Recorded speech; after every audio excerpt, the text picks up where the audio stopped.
Bill said he went home. Yeah, Okay. you have some lag there. I can hear you again right now. And Munich just joined us as well. I was just telling him, I think Chris and Bruce are not going to be available today. I'm going to get us going in the interest of everybody's time. I know everybody's overcommitted, and we're happy to have Pam Miles on with us tonight with the Exchange Center for Child Abuse Prevention. Pam, correct me if I said that backwards. Out of Dothan, Alabama. I'm going to start off with our pledge real quick, if y'all will join me in that, and then Bill, if you'll do our invocation. And this is the 19th of April. We're glad to have everybody here, and we're going to get it going. So if you join me, I pledge allegiance to the flag of the United States of America, and to the republic for which it stands, one nation, under God, indivisible, with liberty and justice for all. Bill, y'all, let you take it away. All right, let's pray. Father, we thank you for your goodness to us. We thank you that all is as well as it is with us, and with many of us, it's getting better. And yet, Father, we pray for Penny tonight, especially that you will comfort her and her family as they make the decision they have to regarding her mother.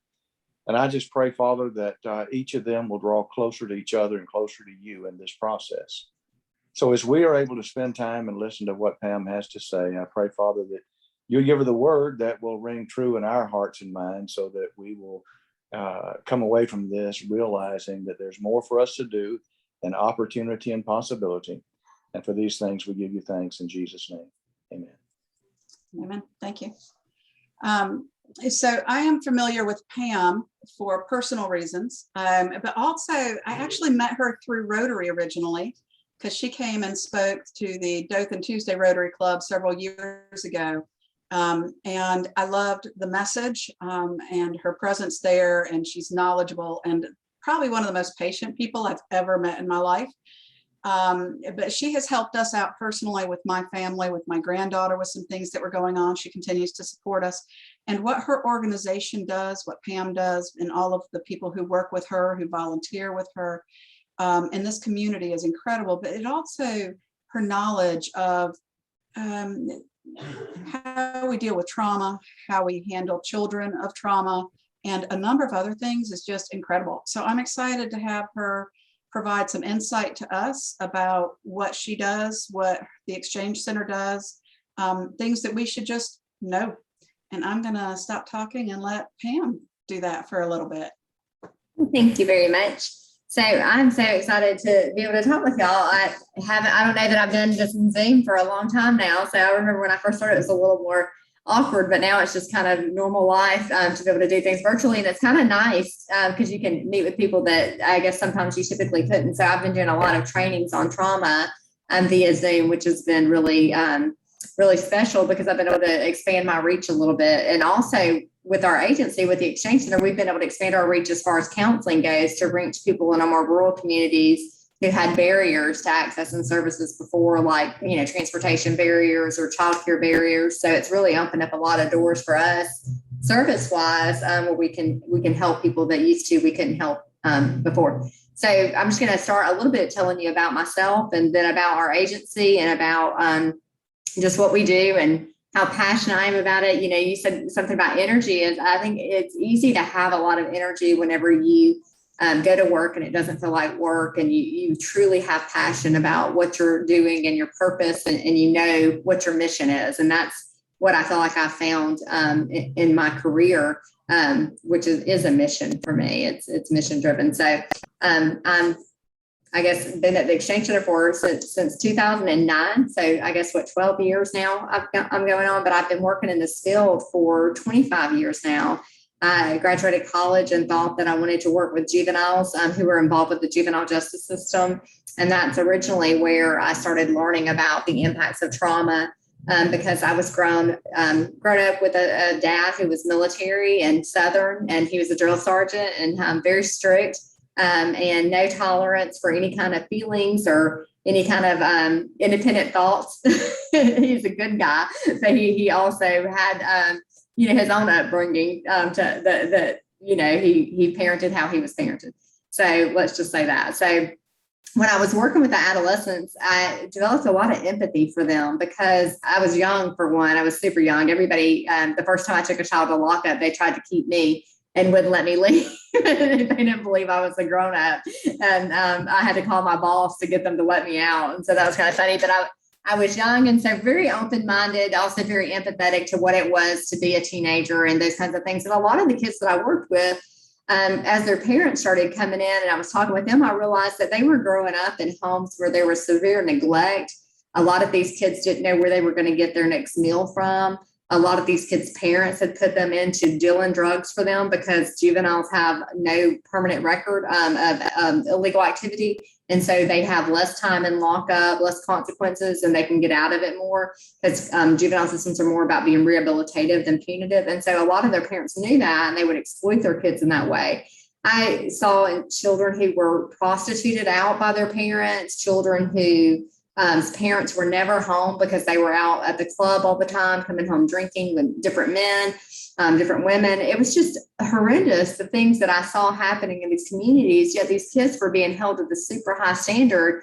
And when they didn't meet it, everybody labeled them as these bad kids. And so I, stayed in that for a while. And my kids loved to come in and see me. They love to come and show me their report cards. I still hear from them to this day. I get letters all the time that are just beautiful, make my heart so happy, telling me how great they're doing.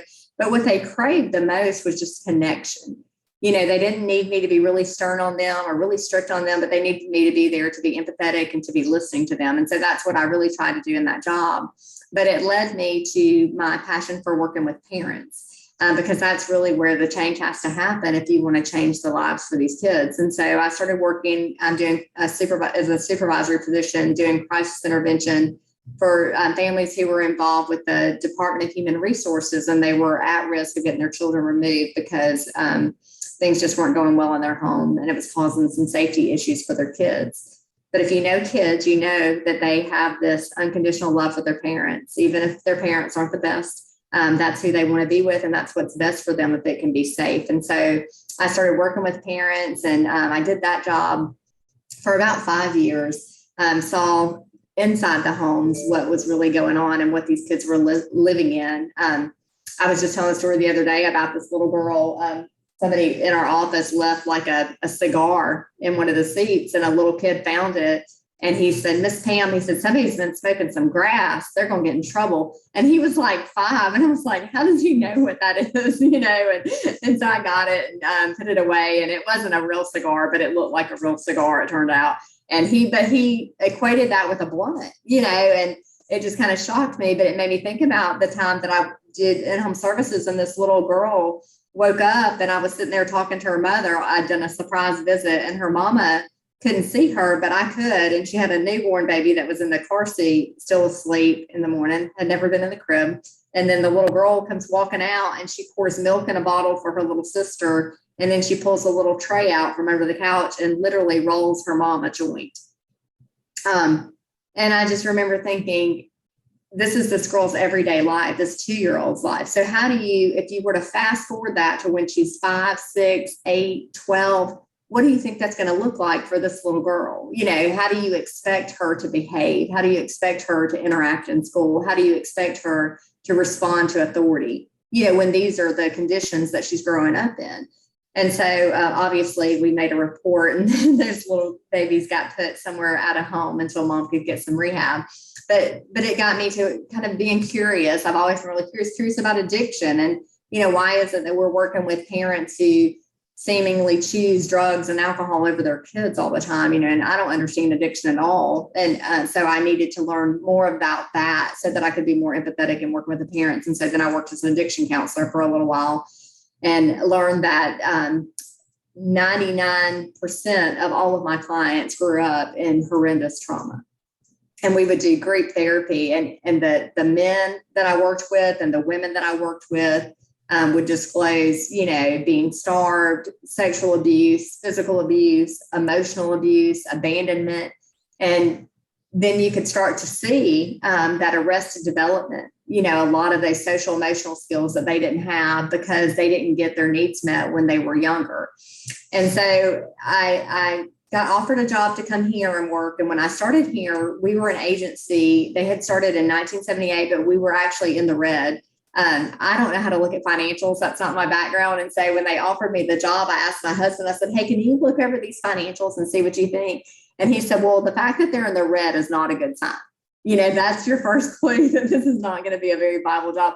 So I talked to my boss at my old job and I said, listen, I really think I'm going to take a chance with this job. And I said, but if it doesn't work out, she said, girl, if it doesn't work out, I'll take you back any day, anytime.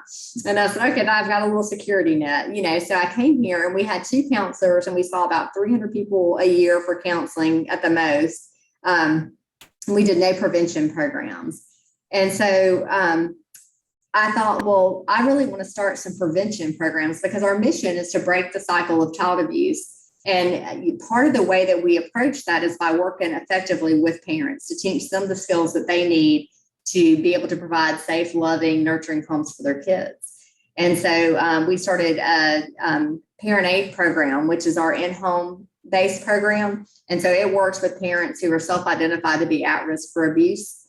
And it's a super cool program. And this is actually a t-shirt that I was going to share with y'all from one of our clients. I don't know if y'all can see it, but just tell you a quick little client story. I love this shirt. You've probably heard this story before, Carla, but it's one of my favorites because it kind of shows the whole circle of what we do and how we're impactful. But I came to work one day and a mama was sitting on the steps and she was crying and she had a little boy who was about 2.5 and he was just, see my little dog in the back, my protection at work. Yeah, he's my protection at the office. But, so the little boy was just running around playing, just having a great time, not a care in the world, but the mama was just having a complete come apart. So I went and I sat down beside her and I said, what can I help you with? And she said, I just don't know what to do. She said, I'm falling apart. She said, I just had the worst moment ever. And I don't even know where to turn. And I said, well, can you tell me about it? And she said, well, she said, my little boy, she said he wanted some juice. And she said, and he just kept crying and crying and screaming and screaming. And I just couldn't take it anymore. And I just snapped. And she said, and I looked at her hands and they were super swollen. She couldn't bend her fingers. And she was about 25, but she had early onset rheumatoid arthritis to the point that she couldn't bend her hands sometimes. And her little boy was diagnosed with autism. And he was nonverbal in the sense that he couldn't communicate what he wanted with mom. And so he wanted juice. He saw the juice and he sees mom holding the juice. So in his mind, he's not understanding why she's not giving that to him. He just sees her waving it around in front of him. So he's getting, as you can imagine, pretty upset. And she can't explain to him that her hands aren't working right now. And she's getting really, really frustrated. And he's got that high-pitched squeal. So finally, she said, I just throw the juice down and I grab him by his shoulders. And I was like, shut up. She said, you're such a stupid retard. And she said, and in that moment, she said, I just sat him down. And all I could remember is that commercial that y'all have coming on TV where it's, talks about help for parents. And she said, I just put him in the car and I drove here and we've been sitting here for 2 hours. And I thought, in that moment, I had the choice to either judge her for what she told me or look at her as the incredibly strong and vulnerable woman that she was. She had no clue who I was, and she had no idea what I was going to do with that information. And instead, I just listened to her. She didn't hurt him. He was playing and running. She just kind of picked him up. But the words that she said were awful. And as I listened to her talk, and let me tell you too, whenever you see the top of her shirt says, the me that no one sees. And I love that because when we talk about abuse and neglect, you think that you can look at somebody and know what their story is, but you really can't. You have no idea what goes on in the lives of people behind closed doors. This woman was about 5'10", dressed to the nines. Y'all can't see me right now, but I am pretty much always a hot mess because I wear mismatching socks. I one time came to work and was trying to figure out what was wrong with me all day and realized halfway through the day that I had put mascara and eye makeup on one eye and just went out the door and completely forgot to do the other eye. And, I don't iron my shirts. Most of the time I just try to hurry and put on a jacket so nobody will know I didn't iron it. So I'm not one of those well put together people. So I notice people that are because I'm envious. I'm like, how do you have it together like that? but she's like one of those people. She's beautiful and just so well put together. But y'all, her story, we started working with her in our counseling program, and I started doing in-home service with her. And this is her story. This is her shirt. It says, I'm ashamed, dirty, I never had a chance, guilty. She had the weight of the world on her shoulders. She said it's too heavy. I'm unloved, unwanted, unprotected, angry, lies, confused, unlovable, worthless. She said, you tried to kill me before I was born, but God wouldn't let you. You blamed me when others hurt me. You would tell me I deserve it. The words hurt just as much as the hitting. I'm alone. I'm dead inside. Broken mind, body, and soul. Too many secrets. Hurt. Only darkness and pain. And then over here. And these words that she has on this shirt, I could pull out 300 of these shirts that we've done, and it would be the same common thing. You know, when the people who are put on this earth to love you, that should love you more than anybody in the world, reject you and hurt you and fail to protect you, it leaves such an emptiness inside of you. And it makes you feel like if they can't love me, who can? And it fills them with hate for themselves, not for you, but for them.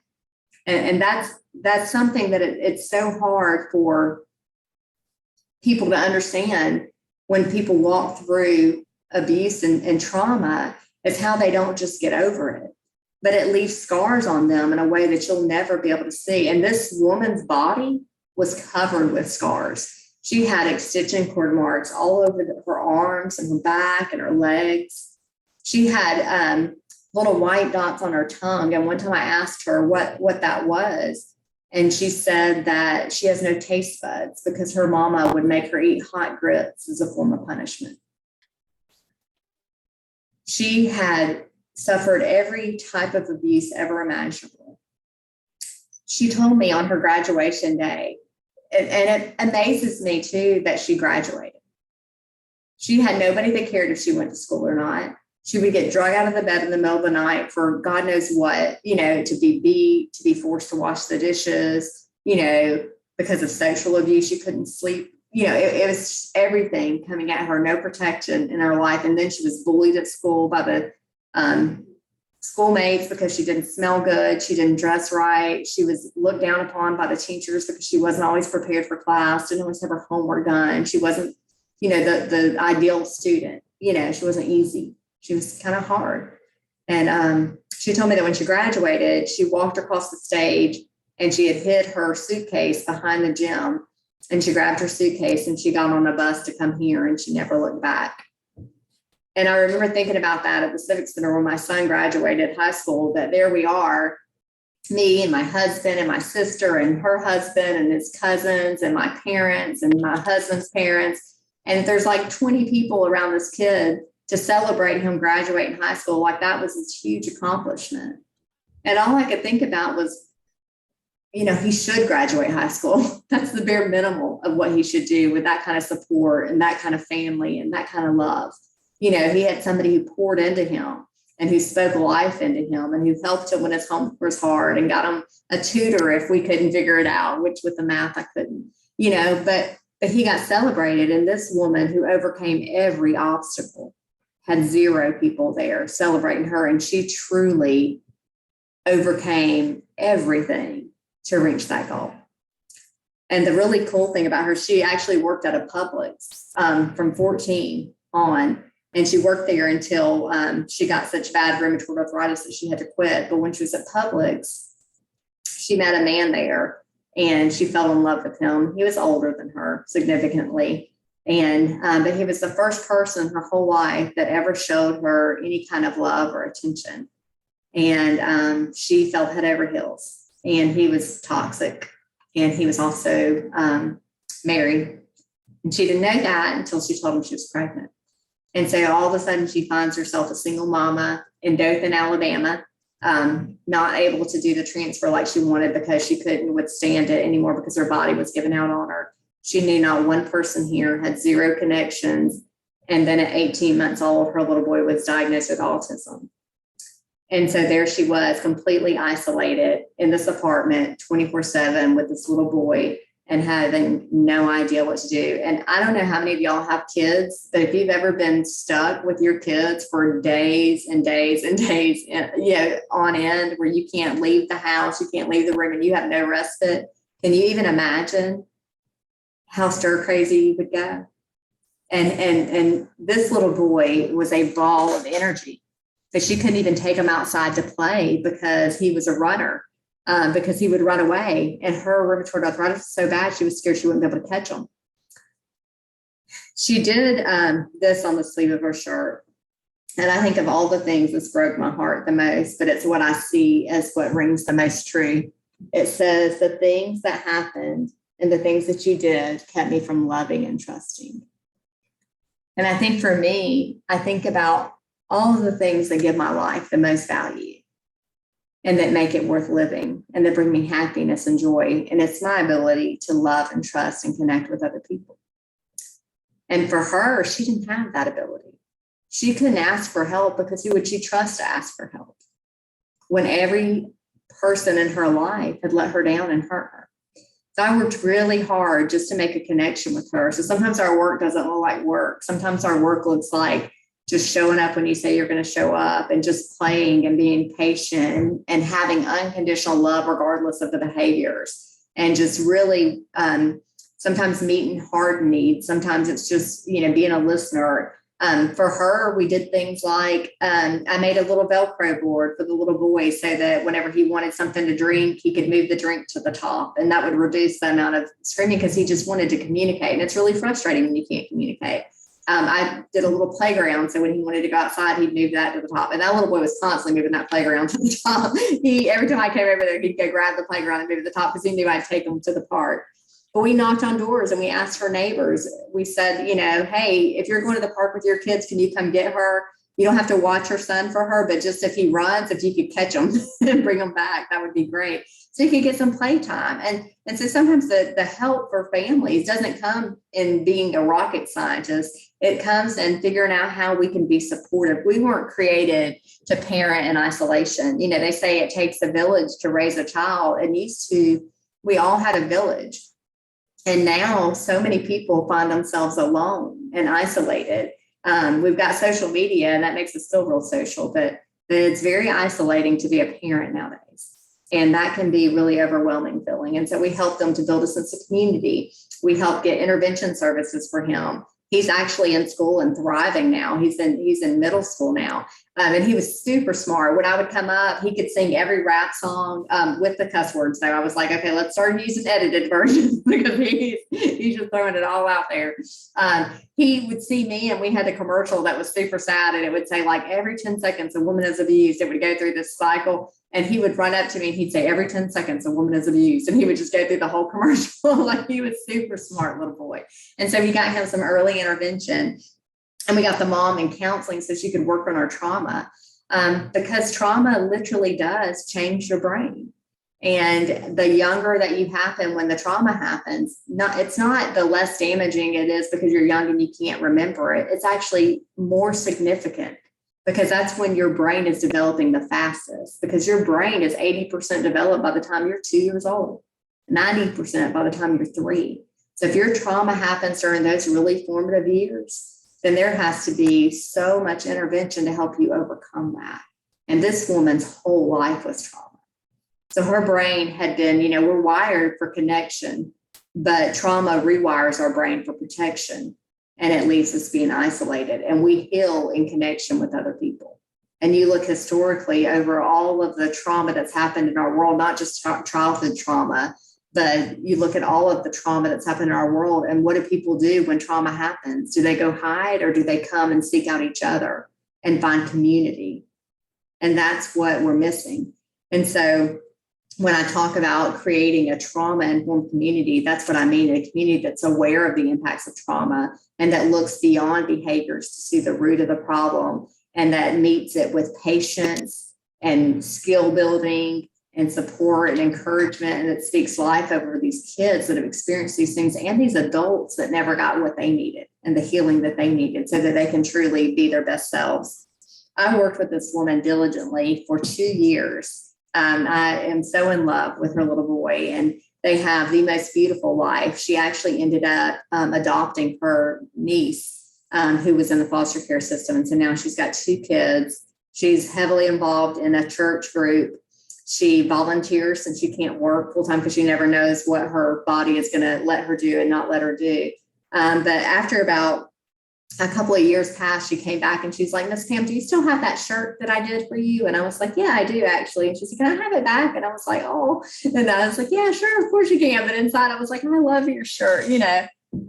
She gave it back to me, and she'll probably never know. This is literally the best gift in my career that I've ever gotten, because a lot of times you don't hear about the impact and you don't know the after story. And when you get to see that, it just makes you think, gosh, if I do nothing else in my entire career, I'm so glad I was a part of that. And that's what this shirt is. It says, you can just look at the colors and see all the happy, how much brighter that looks, you know, than that, even if you're not an art therapy kind of person. But she says, I will never be you. I will love, protect, and care for and provide hugs and kisses to my children. I will have happiness, and so will my family. I will believe in and trust what they say. She did the sunshine, and she put I'm alive with a heart on it. She put the things that you did taught me how not to be you. My children are my sunshine. I take back my power. And she put the cycle ends with me and no more secrets. And so if I were to say what it is that we do, we affect change that affects generations to come, because we help people to truly break that cycle of abuse and neglect. Most parents want to be good parents. They want to be the best parents. And we challenge them to do that. And we give them the skills and the support they need to do that, because that's what gives our kids the best chance of meeting their fullest potential. And I can't, for the life of me, understand why, as a system, we don't invest more in prevention so that nobody ever has to go through what this young woman went through. Because prevention, you know, if you can prevent that kind of stuff from ever happening, then you don't have to go through 20 years of hell to be able to figure out how to find that happiness, how to connect with other people, how to trust. And when you look at it from an employer standpoint, and you think about why people disrupt jobs, they don't disrupt their job because they can't do the job. They disrupt their job because they can't get along with their peers, because they can't take constructive criticism, because they can't respond and deal well with authority, because they are too anxious. Anytime somebody corrects them about something, they have a complete meltdown. All of these things, if you look at the background of these people, I promise you will link back to trauma and unmet childhood needs. So there's a big, our hands are in so many things right now. So I told y'all we started out, we had 3 people, me included. I did everything, including our yard work, including toilets, and I still do, actually. But my kids too, I love for them to get in trouble, because I'd be like, all right, you can cut the grass at the center this weekend. But now they're in college, so I have to cut the grass. But so one of the things that I did is I'm a big nerd. I love to read. And so when I first got in here, that a lot of people weren't getting better, I thought there's got to be new research on what will help people get better. So I just kind of dove into just the neurobiology of trauma, how it changes the brain, what's the newest and most greatest effective treatments for PTSD. I came across a book called The Body Keeps Score, and I found where that guy was doing a training that wrote that book. And I flew to California, and I sat in his classroom for like a solid week. And then I charmed him with my Southern accent, because he was very curious about that. And I made him sit and talk with me every day during the break and tell me some great ideas for things that we can do for our center. And so we actually provide services here that are so high quality that they mirror what the trauma specialist unit in Boston does. Our staff is so credentialed and so well trained. Currently, myself and our clinical director is going through a training on this book called What Happened to You, which is by a world-renowned psychiatrist called Dr. Bruce Perry. And he's training us in the neurosequential model that talks about doing effective treatments from the bottom up, which has got so many great skills. And it's so good for kids, especially if you can catch kids while they're young. And he does these incredible things that show us, like research-based things in science that show us, like, for instance, there's a thing that he showed me that talks about our brain and your IQ under trauma. And one of the things is that if you are in a terror state, that your IQ, if your IQ is normally 120, it drops you down to the part of your brain that renders your IQ between 60 and 70. And isn't that phenomenal? And if you're in a state of fear, it drops it down to 80 to 70. In a state of alarm, you're at 90 or 80. Most of our kids that have experienced trauma, their brain never goes up to the subcortex or the cortex. They're never at their maximum capacity because they're stuck in their survival brain, that fear mode. So it doesn't, to calm the brain, to open the mind to learn, you've got to first learn how to calm the brain and get them out of that survival mode, that flight, fight, or freeze. And if you know anything about flight, fight, or freeze, just think about when you're super scared. All the blood goes to your extremities. You're ready to either run, fight, or you're completely frozen. Well, kids in trauma, their whole life has been an alarm system where they're constantly just reading the room to figure out if they're safe or not. So they're not really worried about math. They're not really worried about reading. They're worried about you, your affect, your movements, how it feels, the vibe that's in the room. And if anything's off, it throws them completely off kilter because their brain is wired for survival from very little. And the more that we can understand that, the better approaches we can have to redirecting behaviors. And our instinct, and I say this growing up, with the military dads, like I said, our instinct is to be very authoritative and demand respect. And any disobedience is considered to be a sign of disrespect in a child that doesn't have discipline. And that may be true if you have children that have grown up in loving, nurturing homes. My kids, if you redirect them, if you tell them to do something, they're going to do it. If you get aggressive with them, they're going to do it even faster. They're going to be like, oh, I better do it. She's really serious. No alarm goes off in their head that you're going to be a danger to them. But you approach a child that has trauma like that, every alarm in their body is going off. And it's saying, what do I do? What do I do? How do I handle this? And they're not, their IQ is all of a sudden 60.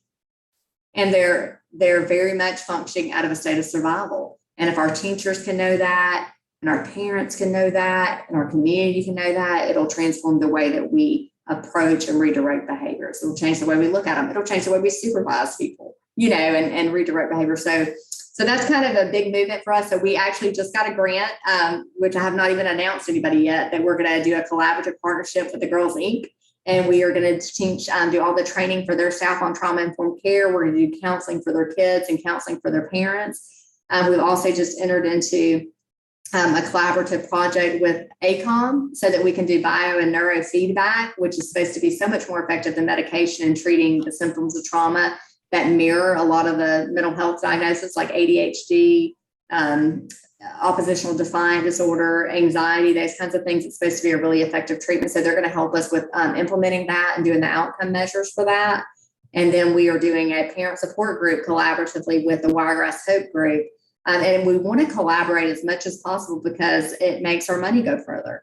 The more that we can collaborate, the more people we can reach and the more effective we can be and the less likely we are to duplicate services. So my hands are in a lot of pots and we're all over the place doing all kinds of things. And I absolutely love it because I think it's the most important mission to me is to make sure that children have healthy, happy childhoods because I think they all just deserve that at the very least. So, yeah.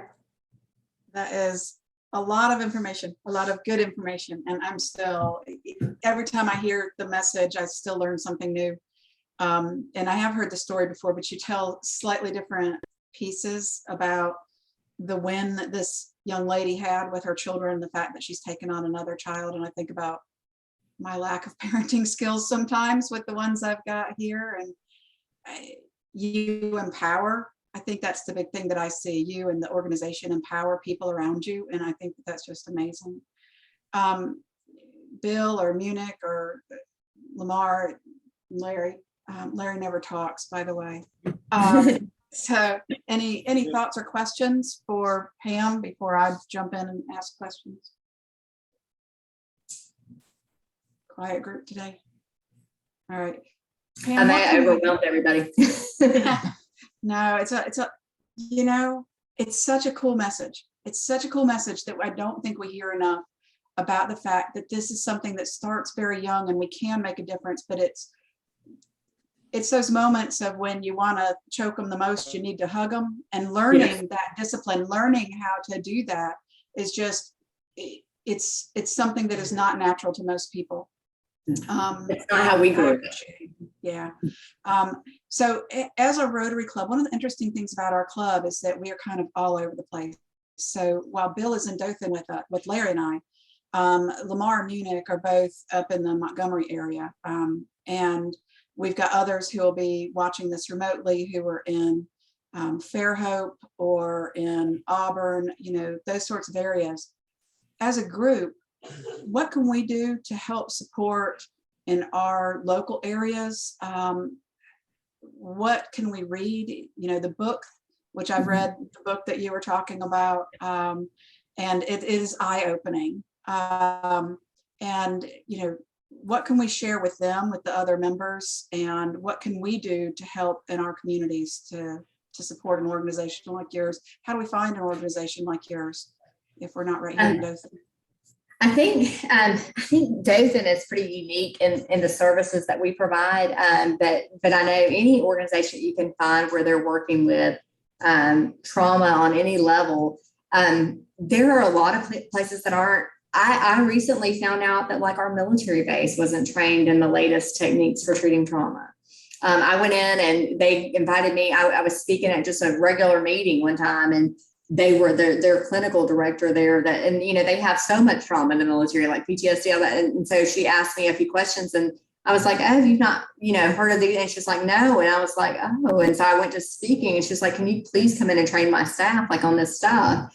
And I was like, absolutely. So I trained all of Fort Rucker on it, but just like talking about, like, we get so bogged down in our work sometimes that we forget that we still need to learn and grow. And so just encouraging people and sometimes there's no funding for that. Nobody wants to fund us going to get more training. They want to fund us being here doing services the same way we did it 20 years ago, mind you, you know, so we're like, let's, you know, so I put a really big emphasis on making sure I have the best trained staff on the newest and latest and greatest evidence-based approaches and techniques, because if people are going to come to us, we want them to truly heal. We want them to get better. We want them to thrive. And so, this book is one I recommend for just everybody. It's called What Happened to You? And it's conversations on trauma, resilience, and healing. And the reason I think this is a great book, and Lamar, if you're on the road all the time, it's a great audio book too, because it's a conversation between Oprah Winfrey and Dr. Bruce Perry. And so Dr. Bruce Perry is incredibly brilliant. I've been on a training with him all week, and it's been so, I'm mesmerized. I'm like fangirling on there, you know, for him. He's so smart. But he talks way above everybody's head. And then Oprah Winfrey just like breaks it down to where you can understand it. And so it's a great conversation, but it talks about trauma and the science of it, not his opinion of how it affects the brain, but the literal science of how it changes your brain and your genes. And then what we can do to provide interventions, because the brain is malleable. And there's a way to be able to mitigate some of the long-lasting damage that trauma can do if you can provide those early interventions and that love and that attachment, those connections a lot sooner and more consistently, and it can come from more people. And so he talks about that in his book, about how he worked with the Davidian children, and he talks about how he was able to effectively work with them, and they suffered years and years of significant compounding complex trauma. So that's a great way to start, is just being knowledgeable on it. There's also a doctor called Dr. Nadine Burke-Harris, and she has like a little 12-minute TED talk, and she's more from the medical aspect of how trauma changes you, but she is a very big believer in that this is one of our nation's leading and greatest neglected public health crises of our country's history. And it is. And she says that nobody's paying attention to it, but that if you have 4 or more different types of childhood adversity before you're 18, you have up to 20-year less life expectancy. And it's directly connected with 7 out of 10 of our nation's leading causes of death. I mean, it's incredible when you really start to delve into it. So just learning that, but also just remembering just to be kind. We see behaviors all the time that are, baffling and that are complex and that are frustrating. And especially with children, but also with grown adults, that just really, instead of like just pushing people away because they're annoying or because they do something that makes you mad, try to be somebody who really pulls people in, because looking beyond those behaviors and seeing what's really going on with those kids or those adults is what's really going to help them to be able to regulate and change. A lot of times when kids misbehave, they're thrown to the side by the teacher, by their friends parents who don't want them to hang out with them because they're trouble, and by the church, because they're bad kids. And that's not what we want. There is no bad kid. There are kids that have unmet needs and that have not quite learned how to regulate and make good decisions. And there's no reason they should know if that's not been modeled and taught for them. And their brains are not even fully developed. I mean, those frontal lobes where we make all our great decisions that's not even there fully until you're 25. So, I think the best thing you can do is, if you see people struggling, instead of pushing them away and just being so quick to dismiss them, really try to reach out and pull them in, and especially our kids. So, and if you're raising kids, raise kind kids. It's way more important that they be kind than it is that they be athletic and smart even. Yeah. That's the truth.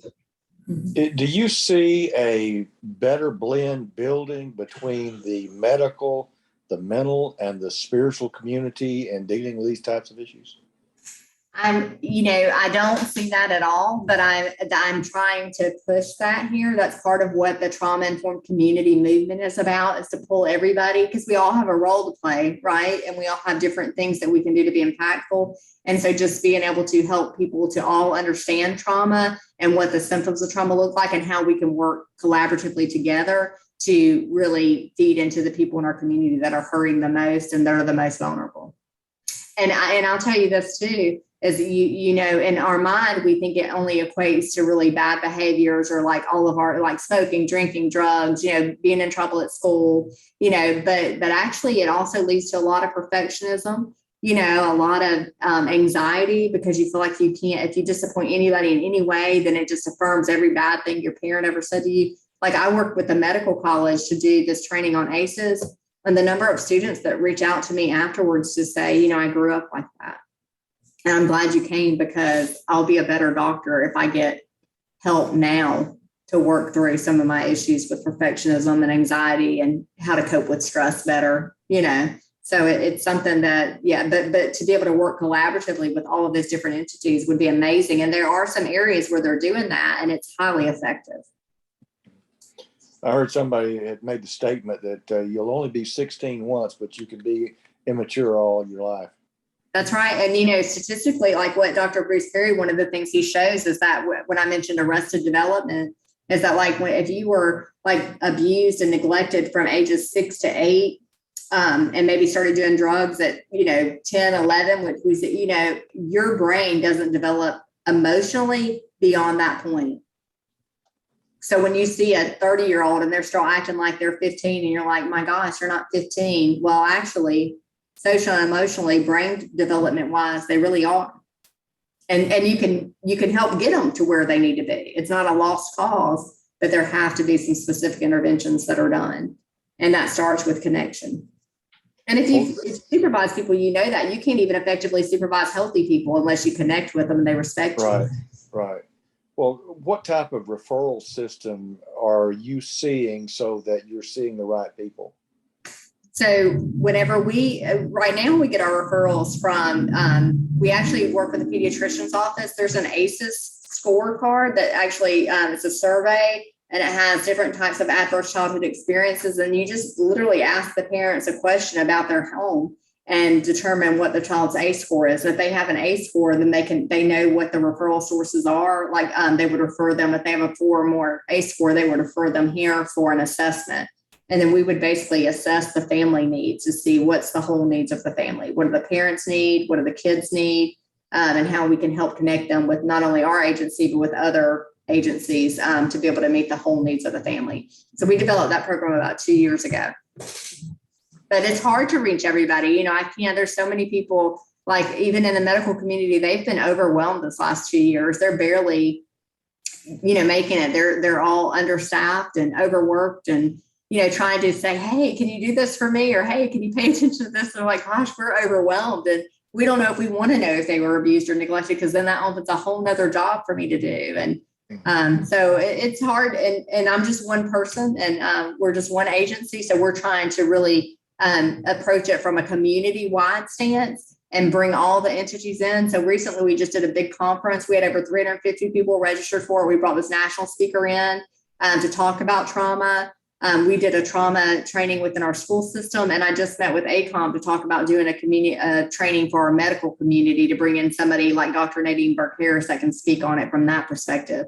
So I'm trying to just do these big conferences to provide the education, and then hoping that people will then go out and seek their own specialties, you know, education and how trauma affects how they treat their patients or how they engage with their students, and whatever specialty they're in, understand trauma from that perspective. Wow. Thank you.